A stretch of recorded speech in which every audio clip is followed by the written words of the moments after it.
Cervecería Monstruo de Agua está inspirada en este animal tan mexicano que es el ajolote, que es originario de México, que nos inspira tanto, que nos llama mucho a la regeneración, a la adaptabilidad.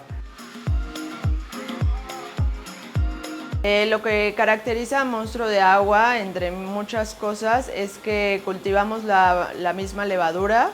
Tenemos varias levaduras, unas que son extraídas del mismo jardín, unas que se hicieron realmente acá. Y bueno, el último paso en el fermentador.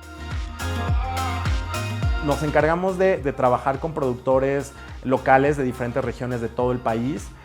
Nos encanta platicar con ellos, conocer cómo cultivan, cómo hacen agricultura, para de esta manera pues, apoyarlos también a ellos, comprándoles sus productos y pues bueno, de esa manera tener una cadena de valor muy importante en la elaboración de todos nuestros productos.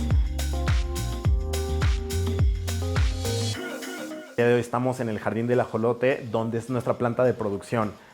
Aquí en este espacio, ubicado al sur de la Ciudad de México, es donde fabricamos nuestras cervezas, sodas, sidras, bitters y demás bebidas fermentadas.